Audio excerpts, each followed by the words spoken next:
Assalamualaikum warahmatullahi wabarakatuh.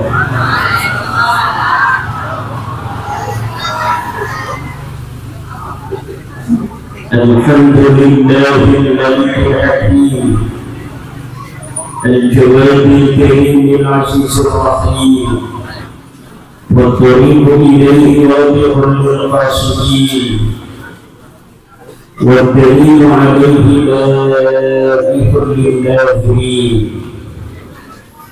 والصلاة والسلام على سيدنا محمد وعلى آله وأصحابه الطيبين الطاهرين يا حي يا قيوم يا حنان يا منان يا قيام يا سلطان يا ذا الجلال والإكرام. أما بعد فيا أصحاب الفضائل para kiai, para alim, para ulama, para kesepuhan Batu Raden, para pejabat pemerintah baik sipil maupun militer, ketua majelis wakil cabang Nahdlatul Ulama Kecamatan Batu Raden, Rais Surya MWCNU Batu Raden, Ketua BP Ansor Batu Raden, Ketua Muslimat Batu Raden, Ketua PWI Kabupaten Banyumas, Kesepuhan PWI Kabupaten Banyumas yang hadir, Komandan Lansar Batu Raden, para ketua lembaga MWCNU Batu Raden, dari LPN, dari Ma'arif, dari LPBINU, saya lihat dari hadir, dan juga Banon NU di Kecamatan Batu Raden dan Banyumas, para tokoh masyarakat yang hadir, ketua panitia yang hormati, juga dari Partai Komunis Cina Pak Agus Mariono hadir, dengan temannya juga dari Partai Komunis Cina Pak Agus Mogi. Kata Pak Andi Kurniawan itu di YouTube, ini masalah nasab itu dari Cina, dari Partai Komunis Cina Agus Mariono, Imatulid dan Mogi, semuanya hadir malam hari ini dari Partai Komunis Cina ini.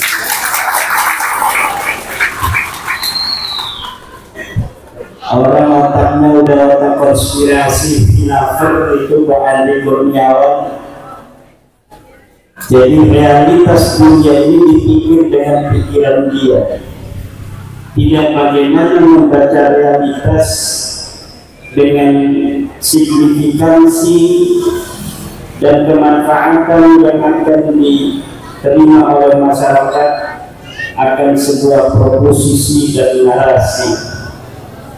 Para bapak, para ibu, para hadirin ma'asyiral muslimin rahimakumullah,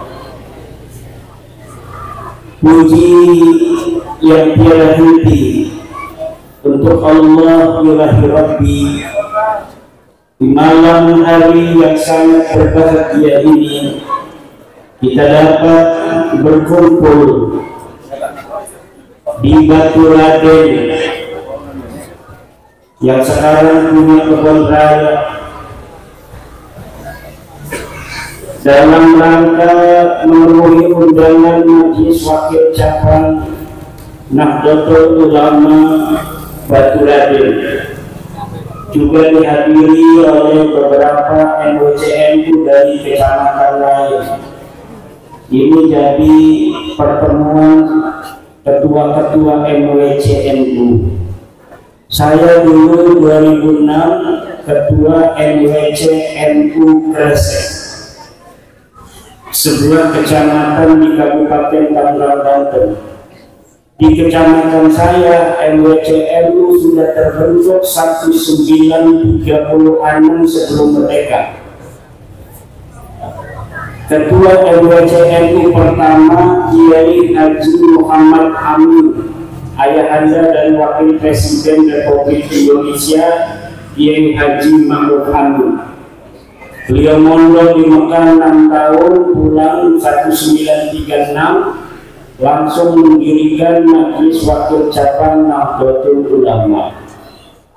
Kita ngurus NU sudah dapat doa dari Mbah Hasim, Banser sudah dapat doa dari Mbah Hasim. Kata Mbah Hasim, siapa orang mau ngurusin NU akan aku anggap sebagai santriku.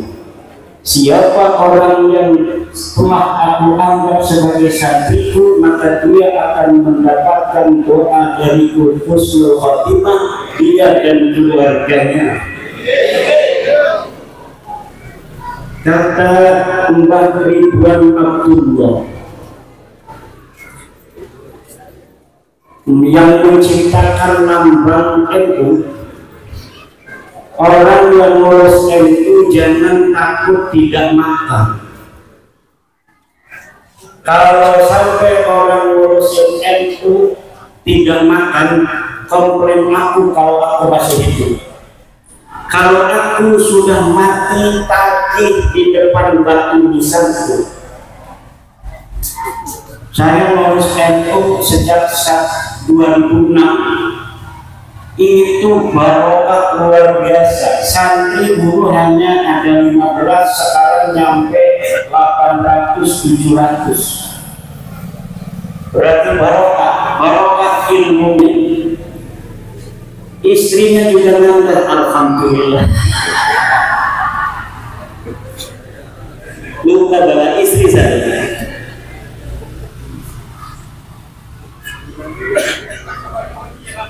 Kata Allah, "Man yattaqillah yaj'al lahu makhraja wa yarzuqhu min haitsu la yahtasib." Siapa orang yang bertakwa kepada Allah, yaj'al lahu makhraja, Allah akan berikan jalan keluar untuk urusannya. Wa yarzuqhu min haitsu la yahtasib, dan Allah akan berikan rezeki bagi dirinya min haitsu la yahtasib. Kata Syekh Nawawi Al-Bantani di dalam kitab Tafsir Munir atau Tafsir Maraqlabi, min haitsu la yahtasib ay min wajhin la yakhtaru bi bali, dari sesuatu yang tidak terpikirkan di dalam hatinya.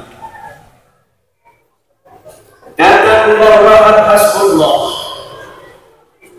NU ini kalau senjata ibarat meriam. NU ini ibarat meriam, betul-betul meriam, bukan meriam-meriam. Tetapi karena orang-orang menghasut bahwa NU ini seperti gelugu, akhirnya banyak orang-orang NU menganggap NU ini bukan meriam tapi hanya seperti dulu. Karena ada hasutan framing bahwa NU kecil, maka kemudian warga NU merasa dirinya kecil. Padahal NU besar. Kalau ibarat senjata kata bawahan, NU ini adalah meriam yang kalau orang-orang NU sudah sadar bahwa dirinya itu meriam, maka dia akan ambil api lalu ia sulut meriamnya, sekali sulut hancur semuanya. Seperti bangsa Indonesia, bangsa yang besar, bangsa yang mempunyai sejarah yang tiada tara, bangsa yang mempunyai peradaban yang nilai-nilai peradabannya dapat dibuktikan oleh peninggalan-peninggalan arkeologis berupa bangunan-bangunan masa lalu yang tiada terkira, kemegahan Borobudur, kemegahan Pradana, kemegahan Rojolan dan lain sebagainya, membuktikan bahwa leluhur kita adalah bangsa-bangsa besar yang berperadaban tinggi. Tapi kenapa hari ini banyak bangsa Indonesia yang merasa dirinya bangsa yang hina, bangsa yang inferior terhadap bangsa lain? Karena di situ ada sisa-sisa dari mental terjajah yang masih ada di sebagian bangsa kita. Al-Badul nasi man taraka ma'indah idhani ma'indah nas. Sebodoh-bodohnya manusia adalah orang yang meninggalkan keyakinan yang ada di dalam dirinya karena mempercayai budaya manusia. Bangsa Indonesia bangsa yang besar, tetapi penjajah Belanda kemudian memisahkan bangsa Indonesia ini dari kesejarahannya yang luar biasa. Dulu di zaman Majapahit, tingkat sosial manusia secara nilai-nilai itu ada 7 tingkatan.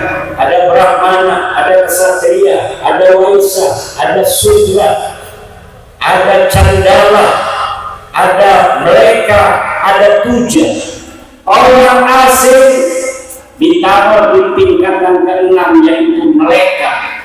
Mereka tidak boleh ada di Majapahit sebagai tuan. Mereka ada di Majapahit boleh, tetapi hanya jadi pelayan orang-orang pribumi yang ada di atas tingkatannya, yaitu Brahmana, Ksatria, Waisya, Sudra, dan Candala. Itu bagaimana bangsa kita dulu ditulis oleh para pelancong-pelancong Eropa. Kalau ada orang asing yang berjalan di atas melebihi bangsa pribumi, maka akan langsung dihajar oleh masyarakat pribumi.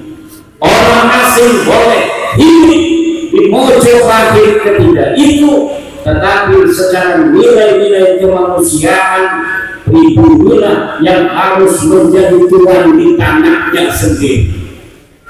Tidak boleh orang-orang asing di tanah Majapahit ketika itu merasa dirinya sebagai tuan. Ketika Belanda datang, bukan berdasarkan nilai-nilai, tetapi setelah sosial itu kemudian diurut berdasarkan ras. Cara rasialis itu penjajah Belanda. Tingkatan istimewa, tingkatan pertama adalah orang-orang yang dilahirkan karena rasnya berkulit putih, bule, orang-orang Eropa. Yang kedua adalah orang yang terlahir sebagai orang China, orang Arab, dan orang India, yang dikenal dengan istilah Pranda Australia. Pranda Australia itu adalah orang-orang Asia Timur. Terakhir siapa? Terakhir baru orang Sunda, orang Jawa, orang Aceh, orang Batak, orang Papua, orang Sulawesi, orang Maluku, orang Madura, orang Bali, orang NTT, yang sebenarnya mereka adalah pemilik anak Nusantara ini, dijadikan sebagai kaum yang ketiga yang disebut dengan kaum Imander. Ini sejarah, Bu. Sejarah zaman penjajahan. Kata Presiden kita terpilih Bapak Prabowo Subianto, bahwa orang-orang pribumi, orang-orang Irlander dianggap oleh Belanda lebih rendah dari para anjing. Orang-orang Banyumas, orang Banten asli, orang Mataram asli, orang Jawa Timur asli, orang Aceh asli, itu lebih rendah di mata Belanda daripada anjing. Ini menurut Jenderal Prabowo dalam kesempatan berbekalan calon perwira remaja beberapa hari yang lalu. Bahkan Bapak Prabowo pernah mengajak anak bulannya tentara berenang tahun 70-an masuk di kolam berenang, yang kolam berenang ini adalah kolam berenang yang tua yang ada sejak zaman sebelum kemerdekaan. Di situ ada tertulis overburden for Holland and Irlander. Apa artinya? Tidak boleh masuk anjing dan pribumi. Langsung dihancurkan oleh Bapak Prabowo Subianto. Kemudian Belanda mampu untuk memisahkan bangsa Indonesia selama dia menjajah di tanah air kita dengan kesejarahan kita yang besar di masa lalu. Manuskrip bangsa Indonesia yang memiliki peradaban secara negara di abad 1 Masehi, yang memiliki peradaban Tarumanagara, yang memiliki peradaban Mojopahit, yang memiliki peradaban Pajajaran, memiliki peradaban Samudra Pasai, memiliki peradaban Perlak, memiliki peradaban Budaya, Tapak di Papua, Bali, Nusa Tenggara. Manuskrip tua ini dihancurkan, kemudian dia tulis sejarah baru sesuai dengan keinginannya. Agar apa? Agar bangsa Indonesia ada jarak dengan kesejarahannya, karena menurut seorang politisi Jerman, hancurkan sejarah suatu bangsa, maka pada generasi kedua para bangsawan dan kesatrianya akan menjadi orang biasa, dan pada generasi ketiga mereka akan menurut penjajah seperti domba-domba. Politisi Jerman yang lain mengatakan kita bisa mengalahkan suatu bangsa bukan ketika kita membawa tentara, tetapi ketika kita telah mampu memisahkan bangsa itu dari para leluhurnya. Maka kepentingan penjajah adalah bagaimana membelokkan sejarah bangsa Indonesia, sejarah besar kita, peradaban Ratu Sima, peradaban Sailendra, peradaban Sriwijaya, peradaban Mojopahit dihilangkan, sampai kita sulit hari ini untuk mencari di mana sebenarnya bekas-bekas kerajaan Majapahit yang telah menyatukan Nusantara di masa lalu. Kenapa itu sulit? Karena lokasinya ditulis di dalam manuskrip, dan manuskripnya hari ini dihilangkan. Tapi alhamdulillah, Allah, mereka membuat tipu daya, tapi Allah Maha membuat tipu daya. Hari ini Istana Mojopahit sudah kependak. Istana Mojopahit sudah ketemu. Peradaban Nusantara yang akan datang akan penuh dengan bagaimana sejarah itu kembali diluruskan. Silsilah masa lalu kita yang mempunyai silsilah besar asli Nusantara dibelokkan ke India, dibelokkan ke Cina, dibelokkan ke Arab, Hari ini semuanya akan kembali kepada kesejarahan yang sesungguhnya. Apabila sebuah komunitas Batu Raden misalnya sejarahnya dirubah, maka sejarah Batu Raden yang berubah itu tujuannya apa? Tujuannya agar orang Batu Raden tidak memiliki keistimewaan, tidak memiliki kebanggaan. Apa itu Batu Raden? Batu Raden adalah ada orang Batu Raden dulu bunuh diri di batu itu, maka dikenallah itu adalah Batu Raden. Berarti orang Batu Raden orang yang kurang imannya.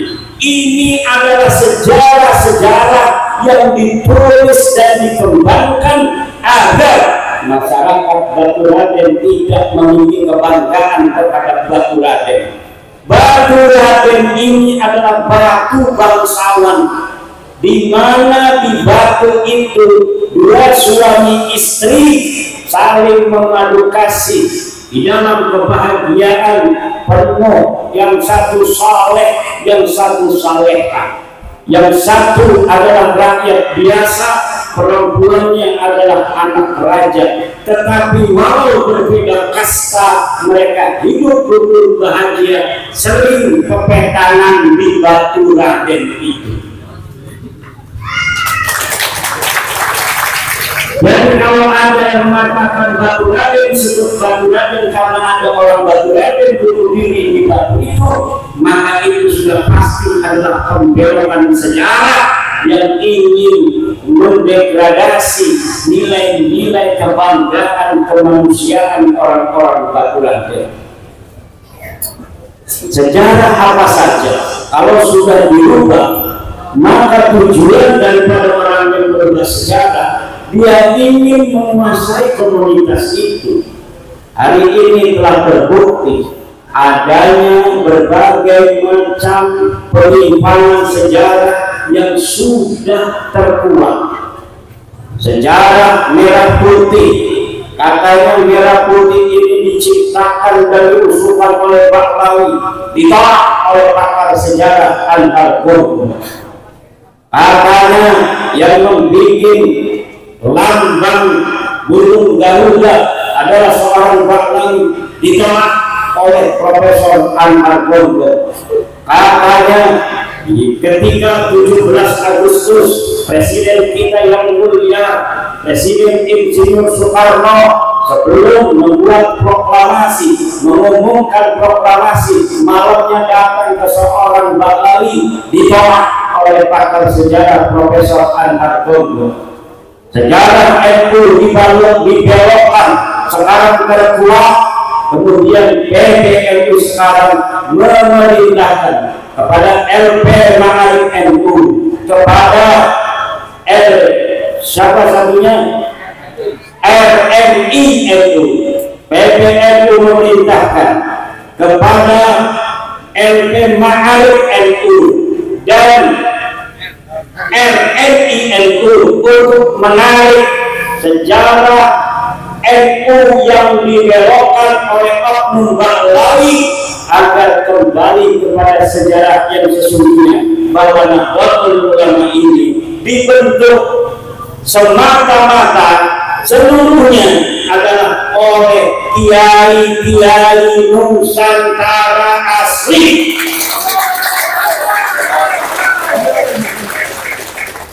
Tidak ada Pahlawi yang ikut di dalam pembentukan NU. Sejarahnya masih ada, manuskripnya masih ada, bahkan saksinya sudah membuat video. Kiai Haji Raden As'ad Syamsul Arifin membuat video sebelum beliau meninggal dunia yang menurut kesejarahan Nahdlatul Ulama bahwa betul tidak ada peran Pahlawi di dalam pembentukan Nahdlatul Ulama. Nahdlatul Ulama dibentuk 1926. Kalau hari ini Pahlawi mengatakan mereka dulu ikut membentuk Nahdlatul Ulama 1926, 1926. Lalu kenapa mereka membentuk Rabita Alawiyah 1928 2 tahun setelahnya? Ini membuktikan bahwa mereka bukan orang NU. Dari dulu mereka mempunyai organisasi sendiri, tidak mau masuk NU. Hari ini pun mereka seringnya itu bukan mendukung NU. Kalau NU ada hajat nggak pernah dukung. Kalau NU ada keputusan, malah mereka kemudian yang mengkritik dengan tajam, bahkan mengatakan NU telah disusui PKI. Bahkan anak-anak kita di Ansor, anak-anak kita di Bansel, anak-anak kita warga Nahdiyin dilarang oleh seorang Bahlawi untuk ikut Bansel, untuk ikut Ansor. Videonya masih ada. Ketua Ansor habis dikritik oleh orang-orang Bahlawi. Tetapi hadirin, karena sebagian dari para kesepuan kita yang masih mempercayai mereka katanya keturunan Nabi, maka ini kita harus sabar. Mereka bukan keturunan Nabi. Bahlawi jelas bukan keturunan Nabi. Secara ilmu sejarah tertolak sebagai keturunan Nabi Muhammad. Secara ilmu nasab tertolak sebagai keturunan Nabi Muhammad. Sudah tes DNA 180 orang, hasilnya G, menandakan mereka jangankan keturunan Nabi, orang Arab saja bukan. Secara akhlak jauh, lihat wajahnya jauh, lemah lembutnya beda dengan Nabi. Mereka suka caci maki, Nabi tidak suka caci maki. Mereka suka menghina, Nabi Muhammad tidak suka menghina.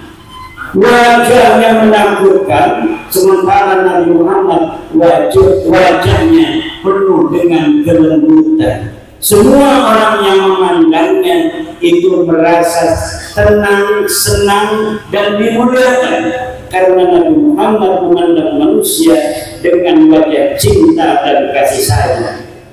Tapi lihat Bahlawi, wajahnya menakutkan. Sudah. Tapi Rara Santang itu adalah istrinya Sultan Gunung-Jati. Tapi namun udah salah takbir. Lihat wajahnya. Apakah wajahnya menandakan wajahnya Nabi? Tidak. Lihat suaranya, nadanya.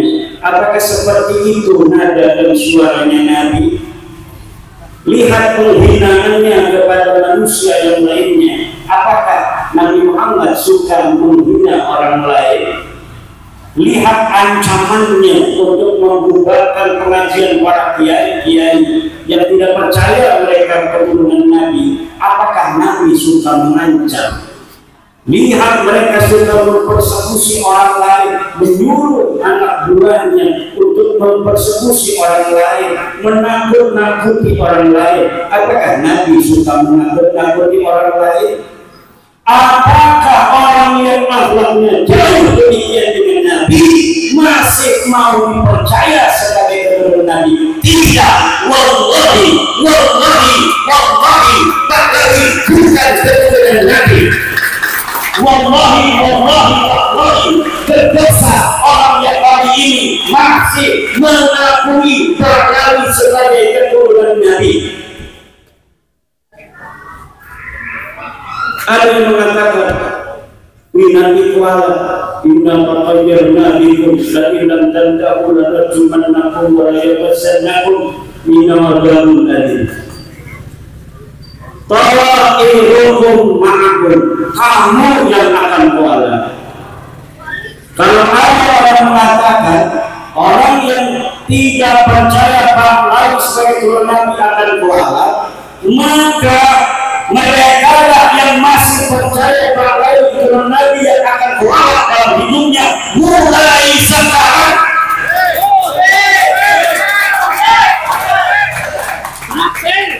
Mulai sekarang, siapa saja orang yang masih percaya bahwa keturunan Nabi dia akan kualat.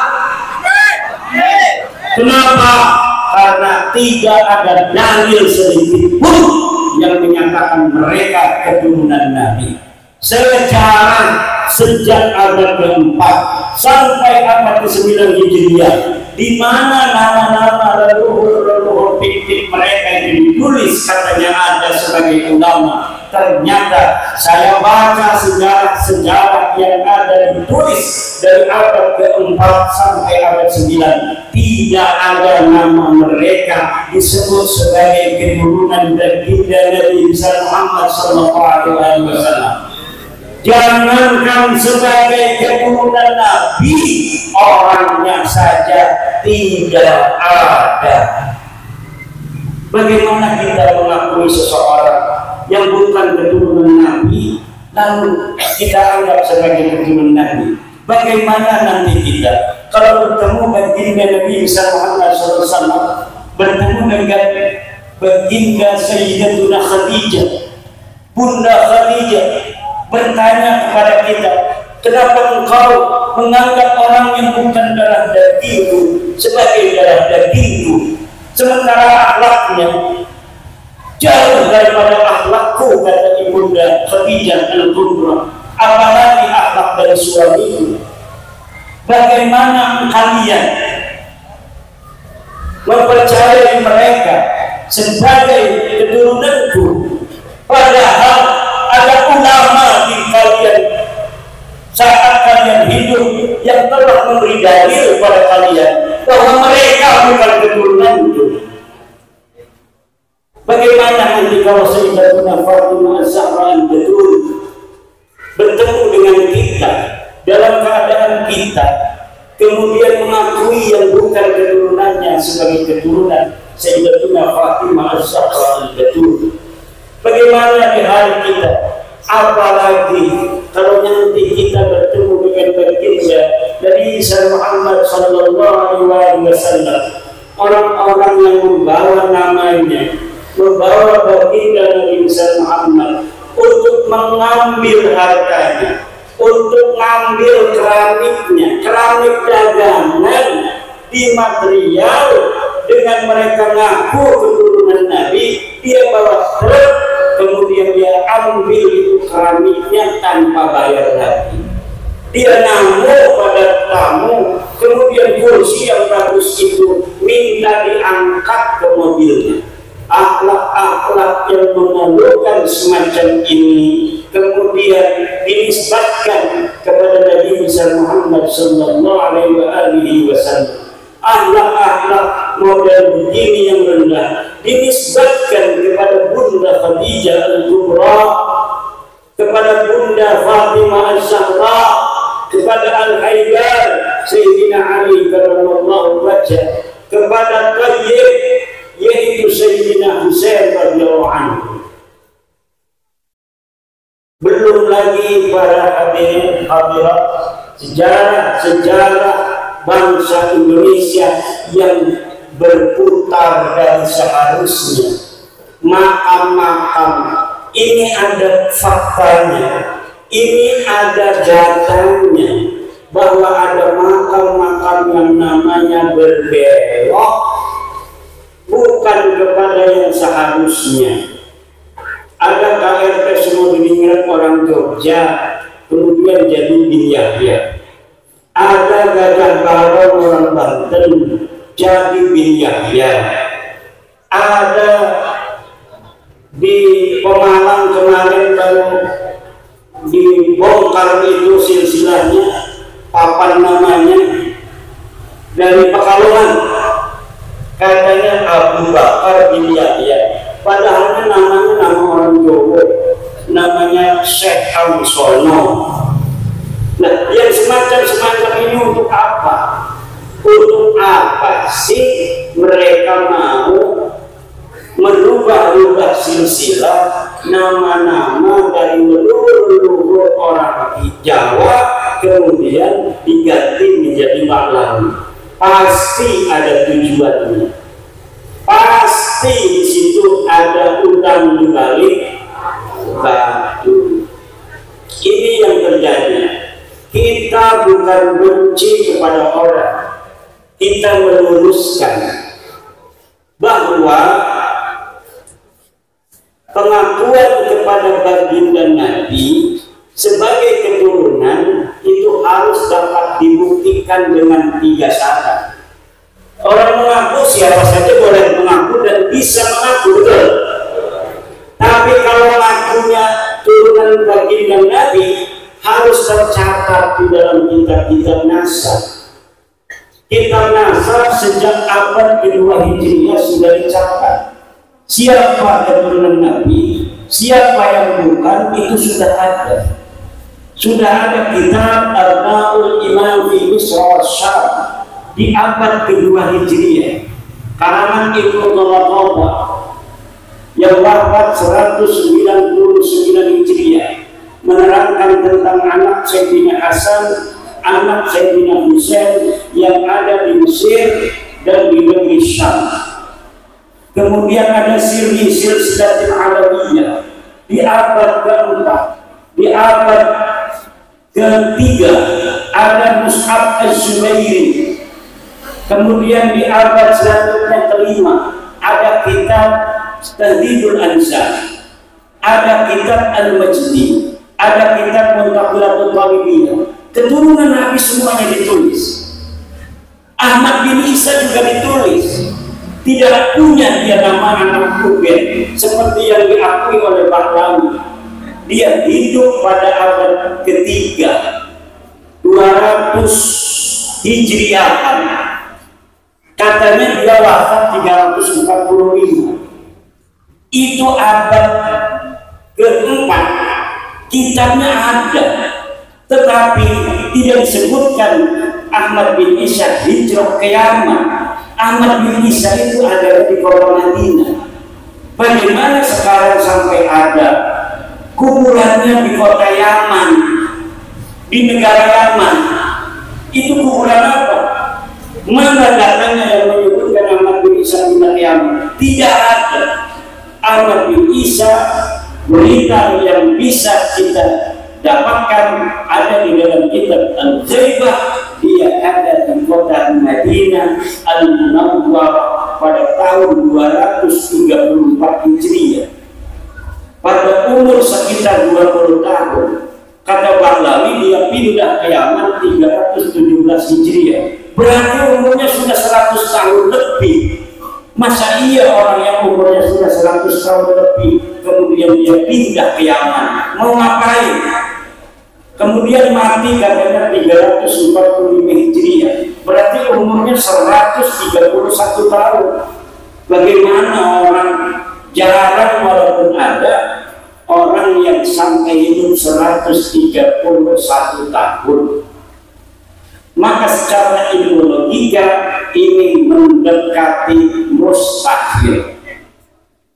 Lalu bagaimana bisa diciptakan bahwa dia lahirnya 360 Hijriah, 260 Hijriah?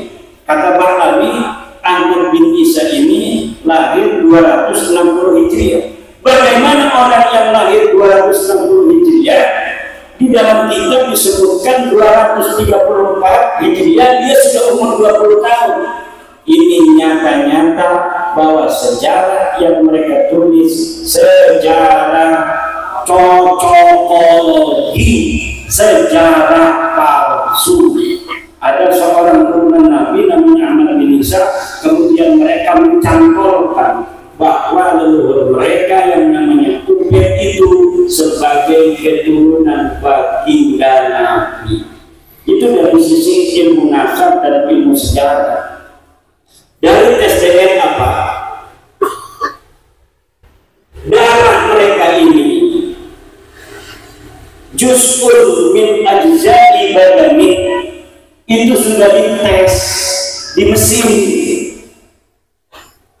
Kalau di tes DNA akan ketahuan ini orang Banyumas, ini orang Afrika, ini orang Amerika, karena ada kode genetik yang berbeda-beda setiap ras itu. Nah ini Pahlawi di Yaman 187 orang di Indonesia sudah dites DNA, hasil haplogrupnya adalah G. Orang Arab haplogrupnya J1, Nabi Ibrahim haplogrupnya J1, Nabi Ismail haplogrupnya J1, Adnan haplogrupnya J1, Quraisy haplogrupnya J1, Abdul Muttalib haplogrupnya J1, Abdul Thalib haplogrupnya J1, Abdullah haplogrupnya J1, Sayyidina Ali haplogrupnya J1, Nabi Muhammad haplogrupnya J1, anaknya Sayyidina Ali, Sayyidina Husain haplogrupnya J1, anaknya terus sampai hari ini harus sama haplogrupnya. Kalau dia keturunan garis lurus laki-laki dari Nabi Muhammad dan Sayyidina Ali adalah J1. Tapi kenapa mereka G? Karena mereka bukan keturunan Nabi. Mereka karena bukan keturunan Nabi Muhammad. Alasan di dalam kitab-kitab Fathul Mu'in, Al-Qum, Imam Syafi'i tidak mengatakan DNA bisa untuk menetapkan nasab. Ya jangan Imam Syafi'i belum ada DNA, bos. Jangan Fathul Mu'in belum ada DNA. DNA itu baru ada zaman sekarang. Ulama zaman sekarang yang menetapkan. Sekarang saya menetapkan bahwa tes DNA wajib digunakan untuk orang yang mengaku keturunan Nabi. Bagaimana orang yang mengaku keturunan Nabi? Secara ilmu sejarahnya kosong, secara ilmu nasabnya nggak nyambung, tes DNA-nya kemudian melenceng ke Kaukasus. Kemudian kita harus mengakui dia sebagai turun Nabi. Durhaka kita itu disusun, durhaka gede. Cuma ampun mukhodoni. Aja nak jaga lagi.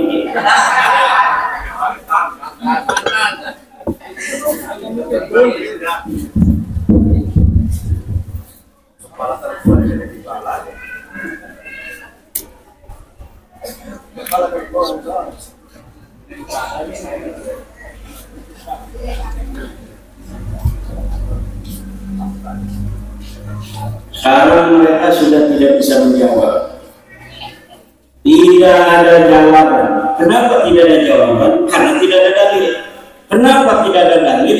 Ya karena memang bukan turunan Nabi. Bagaimana bisa ada dalilnya?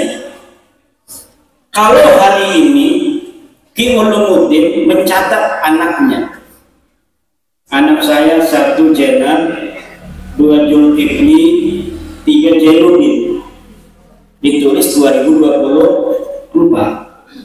Kemudian cucunya 2050 nulis saya binnya bin Ulumuddin Jenar misalnya.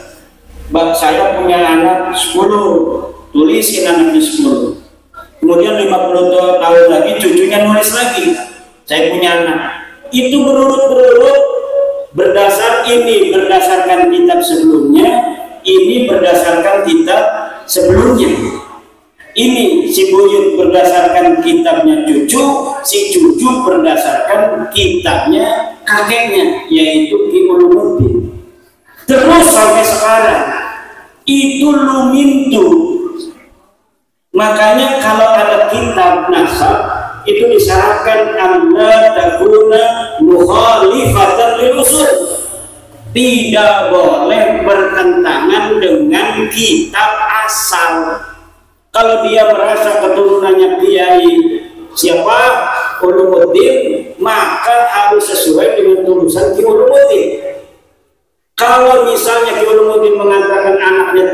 dari Zainab, Zulkifli, Zainuddin. Kemudian 100 tahun lagi ada orang mengatakan bahwa dia keturunan Ki Ulumuddin dari anaknya yang bernama Bajuri. Ini mukhalifatan lil usul atau tidak? Mukhalifatan lil usul, Kang Bejo. Ini yang 100 tahun lagi ditulis berbeda dengan kitabnya yang diakui, yaitu Ki Ulumuddin. Ki Ulumuddin mengatakan anak saya cuma 3, Zainab, Zulkifli, Zainuddin. Dia mengatakan anak dari Bajuri. Berarti palsu apa tidak? Palsu. Di abad ke-6 sudah dikatakan anaknya Ahmad bin Isa itu 3, Muhammad, Ali, Husain. Ini ada kitabnya. Lalu di abad 9 Bahlawi nulis cewek, saya anak keturunan Ahmad bin Isa itu, tapi dari anak yang lain, bukan 3, namanya Ubaid atau Ubaidillah atau Abdullah katanya. Sementara kitabnya yang ada di abad 6 mengatakan tidak ada anaknya nama Ubaid. Ini mukhalifatan lil usul, berbeda dengan kitab asal. Kalau berbeda dengan kitab asal, berarti ini kitab palsu. Understand? Itu secara kitab nasab. Kata mereka, itu kebodohan, tidak bisa. Tapi tidak bisa. Minta ke luar negeri. Pertama ke Syekh Mahdi Rojai, orang Iran. Syekh Mahdi Rojai temannya Bahlawi. Kata Syekh Mahdi Rojai bahwa Bahlawi ini sahih, cukup dengan syuhrah wal istifadah. Syuhrah wal istifadah itu hari ini Ki Ulumuddin punya anak namanya Zainab, dikenal oleh orang-orang Batu Raden. Zainab ini anaknya Kiai Ulumuddin. Walau tidak melihat buku rapornya, tidak melihat akte kelahirannya, tidak melihat surat rumah sakitnya, karena sudah terkenal di Batu Raden Zainab anaknya Ki Ulumuddin, maka kalau kita mengatakan itu Zainab anak siapa, dijawab oleh kita anaknya Ki Ulumuddin, itu kita tidak berdosa karena sudah syuhrah wal istifadah. Kata Syekh Mahdi Rojai, karena Bahlawi hari ini sudah terkenal sebagai keturunan Nabi, maka sudah cukup harus diterima sebagai keturunan Nabi. Dia tidak konsisten.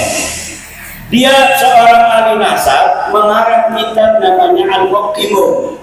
Di dalam kitab Al-Muqibun dikatakan bahwa apabila seorang ahli nasab membuat sebuah narasi menggunakan jumlah ismiyah, fa'aqibuhu min salasati banin, anaknya itu ada 3, Muhammad wa Ali wa Husain, maka itu berarti tidak ada anak lagi yang menyebutkan bahwa dia punya anak lainnya. Tidak ada. Anaknya itu cuma 3. Kemudian yang kedua, Syekh Mahdi Rojai tidak membaca kitab-kitab nasab bahwa syuhrah dan istifadah yusaratu alaiha adamul mu'arif, tidak boleh bertentangan dengan dalil. Ini surah istifadah tadi, Zainab anaknya Kiai Ulumuddin, udah dikenal di Batu Raden karena Kiai Ulumuddin dulu mondok misalnya di Magelang. Waktu di Magelang punya istri, dibawa ini anaknya, makanya begitu. Ini bawa anak saya, istri Magelang, namanya siapa? Zainab. Padahal itu anak angkat. Dia mengatakan itu anaknya supaya anaknya ini tidak malu. Padahal dia nemu di jalan. Udah engkau jadi anakku, nangis tuh anakku di pinggir jalan. Kata Kiai Ulumuddin, kenapa? Saya ditinggal oleh orang tua saya naik bus. Udah ikut, kamu kehilangan ayah, sekarang kamu punya ayah. Ini ayahmu Ulumuddin. Ketika ada orang tanya, dia ngomong ini anaknya, surah istifadah lah bahwa itu adalah anaknya. Tetapi ada orang yang tahu, yaitu bapaknya ini si anak. Setelah anaknya ini nyalon gubernur, datang ada kayu lalapnya Trisula 3. Ini ciri-ciri yang tidak dimiliki oleh orang lain. Foto-fotonya dipangpak di setiap Jawa Tengah, sudut-sudut Jawa Tengah. Ya Allah, ini anakku yang hilang di masa lalu. Sekarang dia nyalon gubernur. Katanya orang Banyumas. Pas ini katanya. Dulu saya hilang, anak itu di dekat Banyumas. Waktu itu Kiai Ulum pulang dari Magelang sudah dekat Banyumas. Didatangilah oleh orang tuanya Jenab ini. Wahai Bapak Kiai Ulumuddin, ini betulkah anak Bapak asli atau bagaimana? Kata Kiai Ulumuddin, emangnya ada apa? Dulu di tahun 2024 saya membawa anak saya nunggu bus. Saya masuk bus, anak saya ketinggalan. Rupanya ini si tukang bus tidak tahu kalau saya ngomong berhenti. Akhirnya setelah setengah jam baru berhenti, saya balik sudah tidak ada anak saya. Kata Kiai Ulumuddin, mau diakui ini anaknya dia. Kasihan anak saya ini mau nyalon gubernur. Tidak diakui bahwa ini anak dia, haram, saya kan mondok. Akhirnya terpaksa Kiai Ulumuddin mengatakan betul.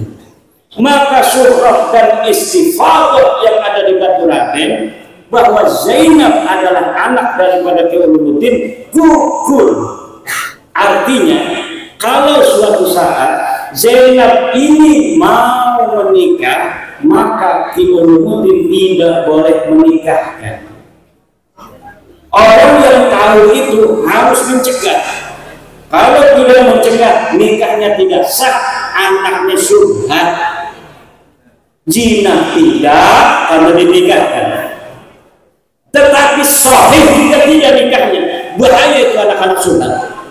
Gara-gara bapaknya yang bapak angkat ini mau menikahkan anak angkatnya. Inilah yang terjadi dengan Baklawi. Surah istifadah tidak bisa dijadikan pegangan kalau sudah ada dalil yang bertentangan. Orang-orang dari sejak zaman dulu, Mbah Hashim, Mbah Khalid, tidak tahu dalilnya. Kenapa? Mereka tidak ada kepentingan meneliti nasabnya. Buat apa meneliti nasab-nasab orang? Uang kelihatan nggak ada yang macam-macam, nggak ada yang menghina presiden, nggak ada yang menghina polisi, nggak ada yang menghina PBNU, nggak ada yang menghina kiai pada zaman Mbah Hashim. Masih sedikit mereka juga. Buat apa diteliti-teliti? Kalau mereka mengaku keturunan Nabi, biarin aja. Enggak memalukan ini yang mengaku kelihatan soleh. Belum ada yang dawir-dawir, belum ada yang minta mobil, belum ada yang bawa keramik, belum ada yang bawa bangku tamu. Buat apa diperiksa itu namanya silsilahnya? Tapi hari ini bangsa Indonesia mempunyai kepentingan kepada Baklawi untuk menguji pengakuannya bahwa mereka adalah keturunan Nabi. Dan kita sudah menguji, ujiannya enggak lulus. Ilmu sejarah mereka nol, ilmu nasab terputus, DNA melenceng, bukan keturunan Nabi dan bukan keturunan orang Arab. Dilihat dari akhlak, jauh dengan akhlaknya baginda Nabi Muhammad sallallahu alaihi wasallam. Apa maning wis jelas lagi, wis jelas banget itu putune Nabi, kok masih diaku putune Nabi. Iki sing masih ngakui bahwa putune Nabi qawarat qa'irukum ma'akum a'idhu gitu, padahal sudah diperingatkan bal antum qaum muslimun. Tapi memang orang-orang yang masih percaya itu orang-orang yang melampaui batas. Wis kudu Nabi, diomong kudu Nabi. Engkone Nabi brene, anak kita mengkono niku. Anak kudu kita ngaku-ngaku anak kudu kita ini orang merasa dia kudu mengkono. Dua kudu tukang menghina Allah. Padahal Nabi Muhammad mengajarkan kepada anaknya untuk taklidud dunya. Sayyidatuna Fatimah Az-Zahra al-Batul hidup dengan suaminya, punya uang berapa saja, dikasihin sama orang. Ciri-ciri pertama keturunan Nabi yang asli adalah suka memberi harta yang dia miliki untuk orang lain. Sekarang yang Nabi turunan Nabi, apakah mereka kalau datang ke kiai suka memberi uang atau minta uang? Memberi uang atau minta uang? Ciri-ciri pertama keturunan Nabi gagal. Akhlak keturunan Nabi, kalau mereka punya uang, mereka akan kasihkan kepada orang. Kalau mereka punya pakaian yang bagus-bagus, habis perang dapat bonus, mereka kasih kepada orang. Jangankan anak dan menantu, istri-istrinya Nabi saja orang lain, tidak ada kaitan darah dengan Nabi, istri-istri Nabi itu, tetapi akhlaknya ciples dengan akhlaknya Nabi karena dididik oleh baginda Nabi. Siti Aisyah radhiyallahu anha kaya raya ketika Nabi Muhammad wafat karena istri Nabi mendapatkan bagian daripada harta ghanimah, tetapi setiap tumpukan harta itu datang ke Siti Aisyah di pagi hari, maka sebelum matahari terbenam semuanya harus sudah dibagikan kepada fuqara dan masakin. Sampai ketika Siti Aisyah sedang berpuasa, dia dapat harta yang begitu banyak, menyuruh pembantunya untuk membagi harta itu. Kemudian Siti Aisyah mau buka puasa. Kata Siti Aisyah, ada apa?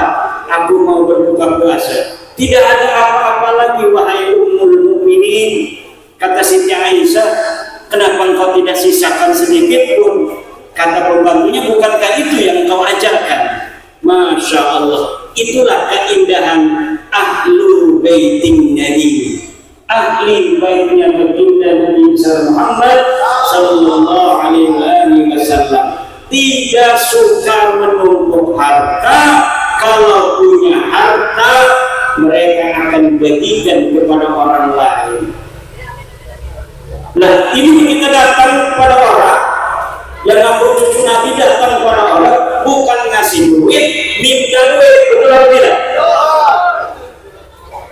Kalau nggak mau ngasih, dia marah dan ngancem. Nanti kamu tidak akan dapat syafaat dari jin aneh. Kamu tidak akan mendapat keberkahan. Kalau kamu dagang, kamu tidak akan berkah, tidak akan laris, akan bangkrut. Kalau kamu punya pondok, nanti santrimu akan hilang. Kalau tidak menghormati aneh sebagai keturunan dari baginda Nabi Muhammad sallallahu alaihi wasallam. Apakah saya tanya dulu Banyumas, yang demikian itu akhlak keturunan Nabi atau bukan? Keturunan Nabi atau bukan? Turun Nabi bukan? 3 kali sudah. Bukan. Terus apa mani? Beres. Rungkat.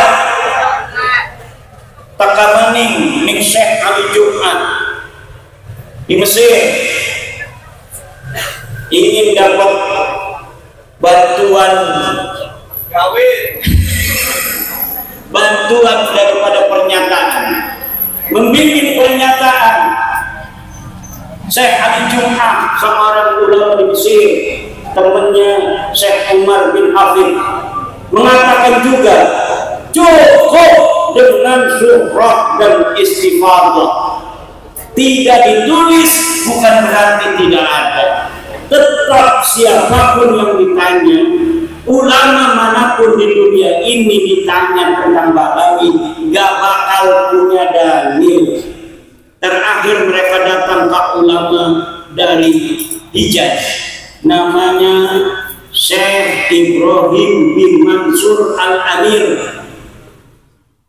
Dia ini seorang marga Al-Amir, ngakunya keturunan baginda Nabi, ngakunya.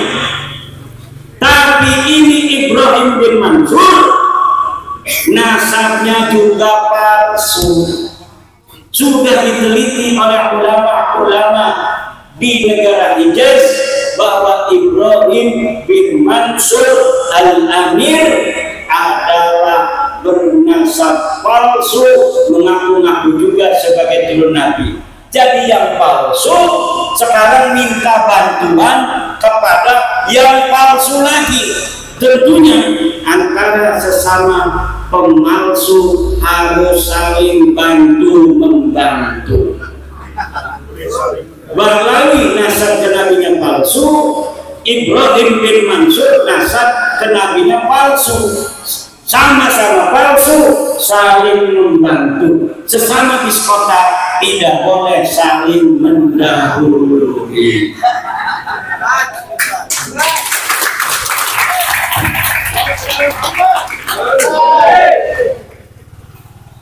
Sekarang bikin lagi, ada santri Indonesia lulusan Yaman, namanya Ismail.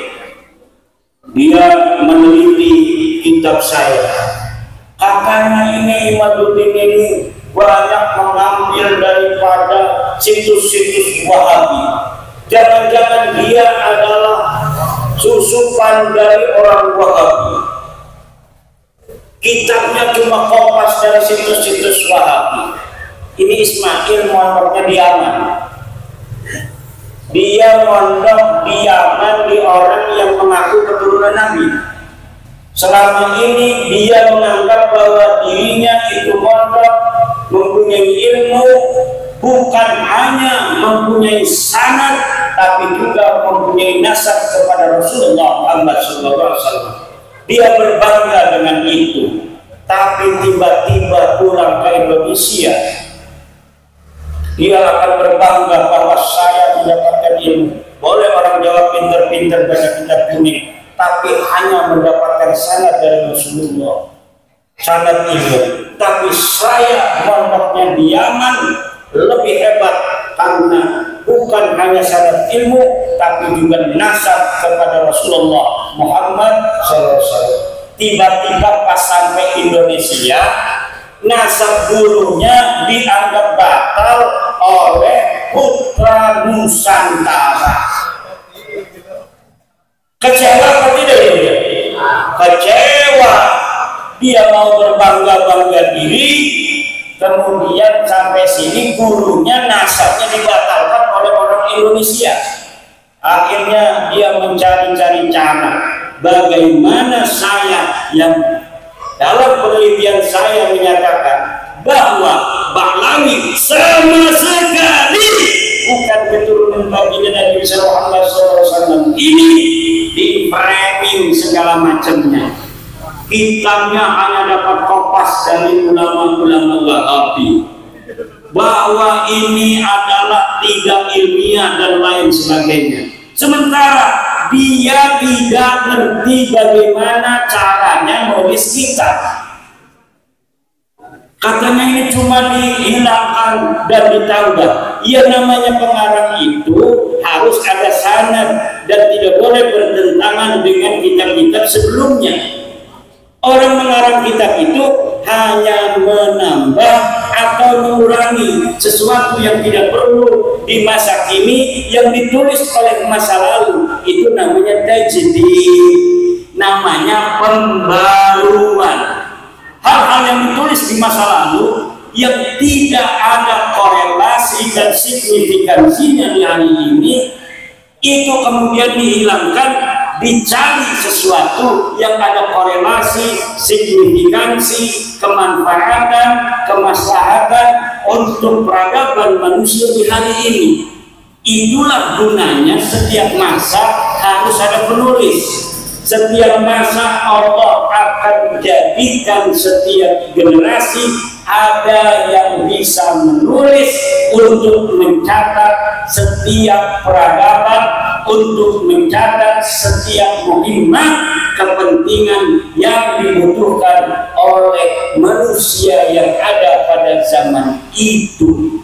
Pertama, untuk sebagai sebuah kemanfaatan langsung, yang kedua sebagai catatan sejarah untuk masa yang akan datang. Dia nggak bakal ngerti, yang ada di otaknya guru dia dibatalin. Sekarang ini Pak, nggak usah pergi jauh-jauh London. Indonesia ini penuh dengan ulama. Indonesia mamlu'atun bil ilmi wal ulama. Indonesia mamlu'atun bil ilmi wal ulama. Indonesia ini penuh dengan ilmu dan penuh dengan ulama. Yang banyak menghafal Alfiah orang Indonesia, yang paling banyak bisa baca kitab kuning itu bukan orang Arab, tapi orang Indonesia, bukan orang Mesir. Orang yang paham Jamul Jawami hari ini, ngaji dari Bismillah sampai terakhir Jamul Jawami, itu kebanyakan orang Indonesia, pondok-pondok pesantren Indonesia. Saya bisa jamin itu. Orang yang ngajinya harfan-harfan, kalimatan-kalimatan, bisa mentartib dengan sempurna hari ini adalah pondok-pondok pesantren di Indonesia.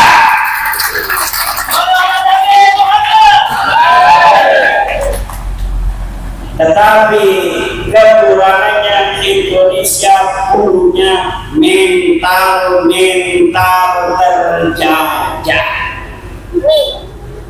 Itu kelemahan. Kenapa masa lalu dijajah begitu panjang? Masih ada mental terjajah. Habis mental terjajah, maka Indonesia akan menjadi pusat peradaban dunia. Habis mental terjajah bangsa Indonesia, maka bangsa Indonesia akan menjadi bangsa yang dibanggakan oleh dunia. Dulu ketika penjajahan itu masih dekat, orang-orang Indonesia mencari ilmu ke negeri Timur Tengah. Hari ini Islam Nusantara, Islam Coro NU itu menjadi sebuah bahan kajian di dunia Timur Tengah untuk diterapkan di Timur Tengah. Orang-orang Timur Tengah heran pada Islam Indonesia. Sukunya banyak. Indonesia ini sukunya luar biasa. 700 suku, 1.400 bahasa dan suku bangsa. Pulaunya 17.000 pulau.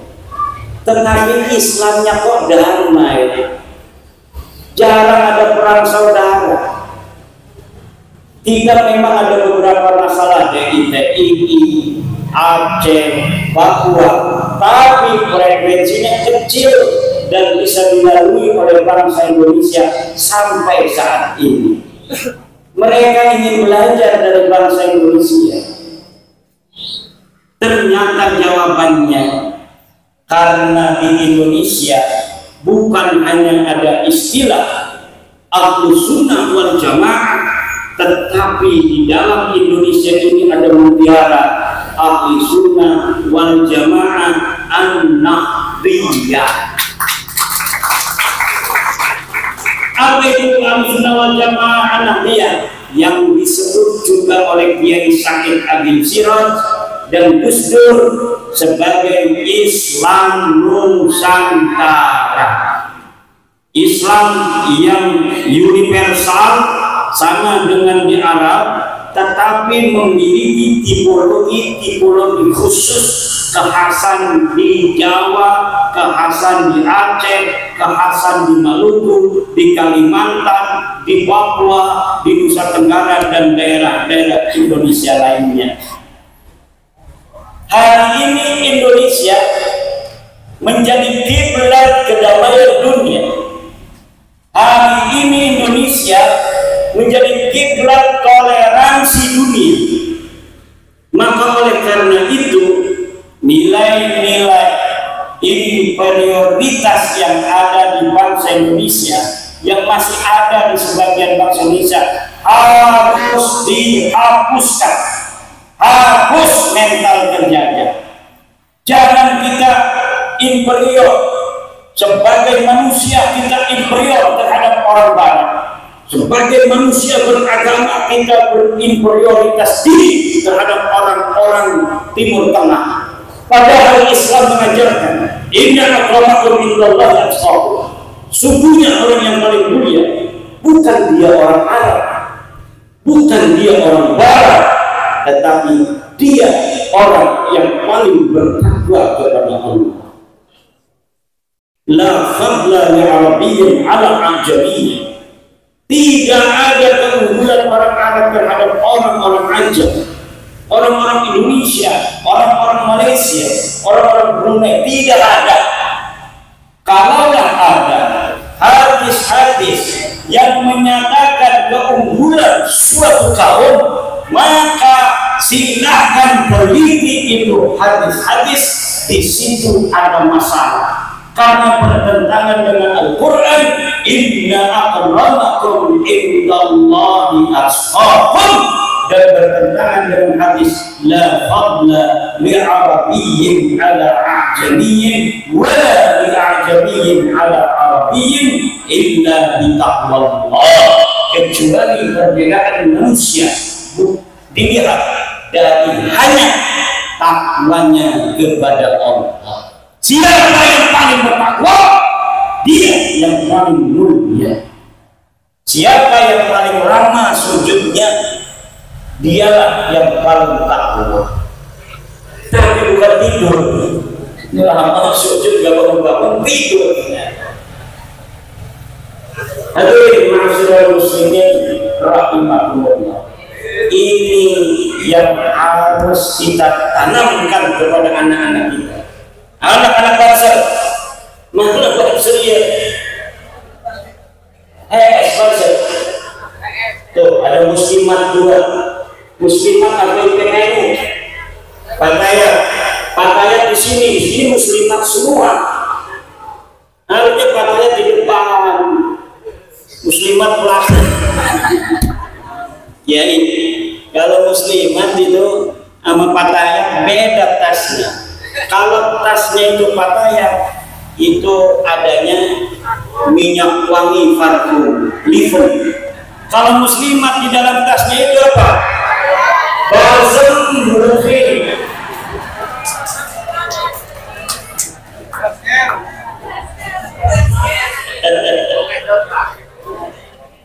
Ibu bapak hadirin, kita tanamkan pada anak-anak kita ini kebanggaan yang tiada terkira untuk bangsa Indonesia dan tanah air tumpah darah Indonesia. Coba kita kemegahan Majapahit masa lalu, orang-orangnya yang penuh dengan elegan, yang penuh superioritas, yang penuh dengan harga diri, penuh dengan jati diri kebangsaan Nusantara, itu harus dikembalikan dan ditanamkan kepada anak-anak kita, bahwa kita bangsa Nusantara bukan bangsa yang rendah, kita bangsa yang sudah teruji. secara arkeologis sedikit sekali bangsa di dunia ini yang memiliki peradaban, peninggalan peradaban seperti kita bangsa Indonesia. Lihat ukiran Borobudur dengan ukiran-ukiran yang hari ini kita bisa lihat. Itu lebih indah di masa lalu. Lihat ukiran-ukiran yang ada di Prambanan. Bagaimana ketelitian leluhur kita menjadi seorang pengrajin pahat dengan pahatan yang begitu halus, bandingkan dengan pahatan hari ini yang paling bagus yang bisa kita kerjakan. Lihat makam-makam, bagaimana ukiran leluhur kita, makam-makam itu begitu indah. Lalu untuk seorang raja besar Soekarno di Blitar, kita hanya bisa naruhin batu gede di sana. Kenapa? Karena kita nggak bisa ngukir yang bagus. Betul atau tidak? Tidak ada lagi kebanggaan kita sebagai bangsa Indonesia untuk mengukir sejarah untuk anak cucu kita di masa yang akan datang. Siapa orang-orang hari ini yang mempunyai perhatian bagaimana mencatat kesejarahan bangsa Indonesia? Merdeka tahun 1945, punya presiden pertama Soekarno, punya lambang burung Garuda, punya dasar Pancasila. Kemudian ditulis di batu yang besar dengan pahatan yang indah, sehingga ribuan tahun yang akan datang ini tidak akan hilang, dan nanti anak cucu kita ribuan tahun yang akan datang bisa menemukan batu ini, bahwa dulu pernah ada peradaban di tanah Nusantara ini yang bernama Indonesia, yang kemudian dia merdeka 1945, punya presiden pertama Soekarno, punya presiden kedua yaitu Sapruddin Prawiranegara, punya presiden ketiga yaitu Soeharto, punya presiden keempat yaitu Habibie. Ditulis di sana sampai Bapak Prabowo Subianto, ditaruh di sebuah tempat yang kira-kira walaupun ada Krakatau meletus lagi, Merapi meletus, gempa bumi yang sangat dahsyat, tetapi nanti akan bisa ditemukan oleh anak cucu kita ribuan tahun yang akan datang. Bagaimana hari ini banyak peradaban Indonesia tidak ditemukan, kita hanya bisa menapakinya dari hanya batu-batu yang dipahat oleh leluhur kita 500 tahun yang lalu. Bagaimana sebelum Masehi? Apakah bangsa Indonesia tidak punya peradaban? Ada, tetapi peradabannya hilang atau dihilangkan oleh penjajah, dan kita sampai hari ini belum bisa menemukan. Sebagian diangkut ke negeri Belanda, sebagian diangkut ke negeri Inggris. Kita hanya disisakan sedikit di arsip nasional, disisakan sedikit saja. Hari ini orang Banyumas belum pernah ada yang buka-buka arsip masa lalu bangsa Indonesia. Baca tulisan saya aja malas, nunggu dibacakan oleh YouTuber. Kalau kata yang bacain YouTuber, dia nggak baca, malas. Kalau sudah dibacain YouTuber, baru dia dengerin sambil tidur apa yang saya tulis. Akhirnya alhamdulillah banyak yang mengerti secara ilmiah, kajian ilmu nasab, kajian ilmu sejarah, bahwa memang Baklawi ini bukan keturunan baginda Nabi besar Muhammad Sallallahu Alaihi Wasallam. Lalu kalau mereka bukan keturunan Nabi, gimana? Iya, nggak ada apa-apa. Mau diapain? Nggak ada apa-apain. Kita tidak mau ngapa-ngapain orang. Betul atau tidak? Kita hanya mau menunjukkan bukan cucu Nabi. Secara sejarah tidak terbukti. Secara ilmu nasab tidak ada datanya. Secara DNA orang berkasus. Haplus grup G itu orang tahu kasus. Kalau ente turunan Nabi, kamu laki-laki lurus, harus J1. Ente bukan J1, jangan ngaku-ngaku lagi. Kalau orang husnudzon aja, nggak bisa. Kalau kita husnudzon nanti kamu minta kambing sama kita. Kalau kita husnudzon kamu minta meja sama kita. Kalau misalnya kamu nyuruh saya husnudzon, istri saya suruh dicerai. Dan ini banyak terjadi. Karena bangsa kita bangsa yang mencintai baginda Nabi Muhammad SAW, maka ketika ada orang menipu atas nama Nabi, kita kemudian merasa lemah. Jangan-jangan benar kita mengharapkan barokah Nabi, kita mengharapkan syafaat Nabi, tapi hari ini tidak bisa. Tidak bisa lagi bangsa Indonesia bangsa besar. Bangsa yang mempunyai jati diri, bangsa yang mempunyai kehormatan, tidak boleh tunduk pada siapapun bangsa asing yang telah kita akui sebagai bagian daripada saudara kita, yang kita persilahkan untuk hidup di bumi milik daripada leluhur kita ini. Kalau mereka mau numpang, silahkan, kita akui sebagai saudara kita. Tetapi jangan mau jadi tuan di negeri leluhur anak. Jangan mau jadi bos di tanah orang Banyumas. Harus tahu diri. Jangan ingin menguasai.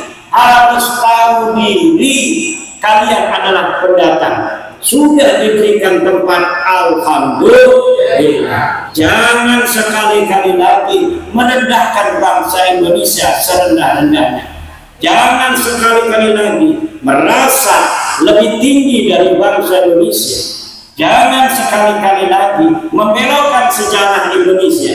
Jangan sekali-kali lagi membelokkan sejarah NU. Jangan sekali-kali lagi membelokkan sejarah Ansor. Jangan sekali-kali lagi menghina kiai-kiai NU. Jangan sekali-kali lagi menghina kiai-kiai Nusantara. Jangan sekali-kali lagi menjadi orang yang tidak tahu malu di negeri di mana kamu mencari makan dan mencari minum dari tanah ini, tanah milik bangsa Nusantara yang diwariskan dari leluhur kita di masa yang lalu. Wallahu wal muwaffiq ila aqwamit thariq. Wassalamu alaikum warahmatullahi wabarakatuh.